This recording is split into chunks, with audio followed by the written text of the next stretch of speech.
بسم اللہ الرحمن الرحیم۔ السلام علیکم۔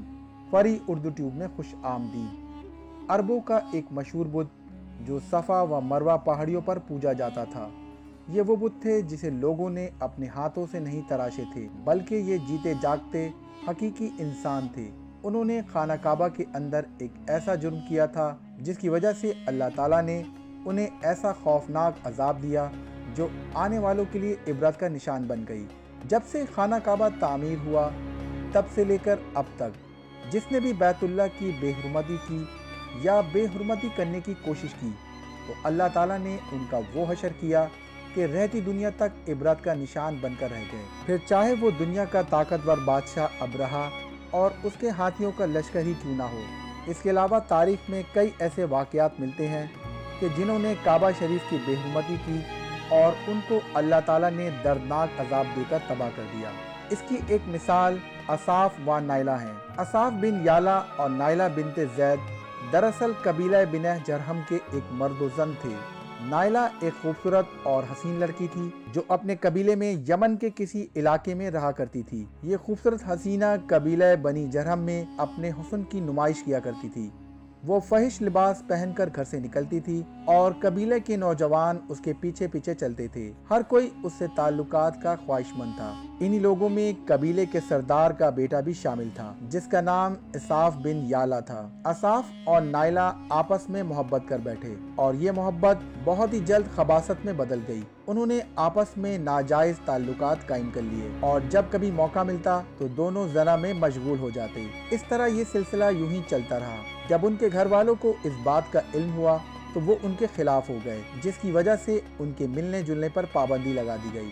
ایک دفعہ کا واقعہ ہے کہ بنی جرہم کا ایک قافلہ حج کرنے کے لیے مکہ کے لیے روانہ ہوا تو یہ دونوں بھی اس قافلے کے ساتھ شامل ہو کر حج کے لیے چل دیے۔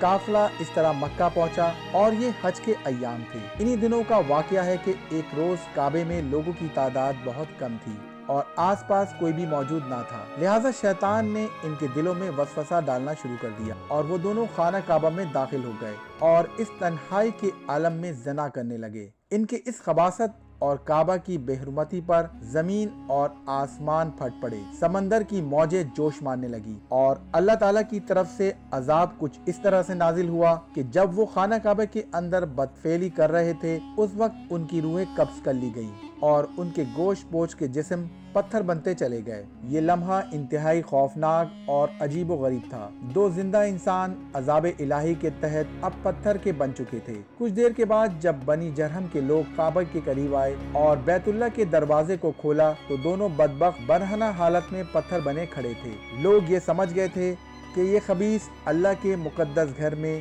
کس جرم کا ارتکاب کر رہے تھے۔ لوگوں نے دونوں کے مجسموں کو اٹھایا اور باہر لا کر زمین میں گاڑ کر انہیں کھڑا کر دیا تاکہ یہ لوگوں کے لیے عبرت کا نشان بنا رہے۔ کچھ دن گزرنے کے بعد مکے کے لوگوں نے اصاف کے بت کو اٹھا کر کوہ صفا کے مقام پر رکھ دیا اور نائلہ کے بت کو اٹھا کر مروہ کے مقام پر رکھ دیا۔ صفا اور مروہ دراصل دو پہاڑی ہیں جو حرم کعبہ کے بالکل قریب ہیں۔ انہی دو پہاڑیوں پر چڑھ کر اور چکر لگا کر بی بی ہاجرہ علیہ السلام نے اس وقت پانی کی تلاش کی تھی جب حضرت اسماعیل علیہ السلام شیرخوار بچے تھے اور پیاس کی شدت سے بے قرار ہو گئے تھے۔ اس لیے زمانہ قدیم سے یہ دونوں پہاڑیاں بہت مقدس مانی جاتی تھی اور حاجی ان پر چڑھ کر بڑے احترام اور جذبہ عقیدت کے ساتھ طواف کیا کرتے تھے۔ جب اصاف اور نائلہ کے بت کو صفا اور مروہ پر رکھا گیا تو ان کی یہ سزا تجویز کی گئی کہ جو شخص بھی صفا اور مروہ پر جائے تو وہ ان دونوں بتوں کو ایک ایک جوتا مارے۔ یہ سلسلہ 2 نسلوں تک جاری رہا۔ پھر لوگوں نے انہیں جوتے مارنے کے بجائے تھپڑ مارنا شروع کر دیا اور کچھ نسلوں کے بعد لوگ انہیں صرف ہاتھ لگایا کرتے تھے۔ اس طرح وقت گزرنے کے ساتھ ساتھ لوگوں نے ان سے عبرت حاصل کرنے کے بجائے ان کی تعظیم کرنا شروع کر دی، یہاں تک کہ ایک وقت ایسا آیا کہ عربوں نے جاہلیت کی بنا پر ان کو محبت کی علامت قرار دینا شروع کر دیا اور قبیلوں میں ان دونوں کے عشق کی داستانوں کو فخر سے بیان کیا جانے لگا۔ آہستہ آہستہ یہ محبت کی دیوی اور دیوتا قرار دیا جانے لگے۔ 5ویں صدی تک اصاف اور نائلہ کے اس بت کو عربوں کے بڑے بڑے بتوں میں شمار کیا جاتا تھا جس کے آگے لوگ سجدہ کیا کرتے تھے اور قربانی بھی چڑھاتے تھے۔ حضرت زید بن حارث رضی اللہ تعالیٰ عنہ بیان فرماتے ہیں کہ زمانے جاہلیت میں جب مشرکین مکہ بیت اللہ کا طواف کرتے تھے تو اصاف و نائلہ کے اس بت کو چھوتے تھے۔ میں ایک دفعہ رسول اکرم صلی اللہ علیہ وسلم کے ساتھ بیت اللہ کا طواف کر رہا تھا، لہٰذا جب میں ان بتوں کے پاس سے گزرا تو ان کو چھوا۔ اس پر آپ صلی اللہ علیہ وسلم نے مجھے ان بتوں کو چھونے سے منع کر دیا۔ میں نے اپنے دل میں کہا کہ دیکھوں تو صحیح کہ چھونے سے کیا ہوتا ہے، اس لیے دوبارہ ان بتوں کو چھوا تو آپ صلی اللہ علیہ وسلم نے دوبارہ ذرا سختی سے منع کرتے ہوئے فرمایا، کیا تم کو میں نے منع نہیں کیا تھا؟ حضرت زید بن حارث رضی اللہ تعالیٰ عنہ فرماتے ہیں کہ اللہ تعالیٰ کی قسم اس کے بعد کبھی بھی اس بت کو میں نے ہاتھ نہیں لگایا، اور میں قسم کھا کر کہتا ہوں کہ نبی اکرم صلی اللہ علیہ وسلم نے بھی کبھی اس بت کو نہیں چھوا تھا، یہاں تک کہ اللہ تعالیٰ نے آپ صلی اللہ علیہ وسلم کو نبوت عطا فرما دی اور آپ صلی اللہ علیہ وسلم پر وحی نازل ہونے لگی۔ ایک دن رجب و ہدایت کا ایک سورج طلوع ہوا جس سے یہ پورا خطہ جگمگا اٹھا۔ حضور اکرم صلی اللہ علیہ وسلم نبوت کے عہدے پر فائز ہوئے۔ آپ صلی اللہ علیہ وسلم نے دعوت و تبلیغ کا کام شروع کر دیا۔ 10 ہجری میں جب اللہ تعالیٰ نے عرب میں دین اسلام کو غالب کیا اور محمد صلی اللہ علیہ وسلم نے مکہ فتح کیا تو آپ فتح مکہ کے بعد حرم شریف میں داخل ہوئے اور آپ صلی اللہ علیہ وسلم نے حضرت علی رضی اللہ تعالیٰ عنہ کے ساتھ مل کر تمام چھوٹے بڑے بتوں کو توڑ ڈالا۔ آپ صلی اللہ علیہ وسلم بت توڑتے جاتے اور فرماتے جاتے کہ حق آ گیا اور باطل مٹ گیا۔ بے شک باطل نے مٹ ہی جانا تھا، یہاں تک کہ خانہ کعبہ تمام بتوں سے پاک ہو گیا۔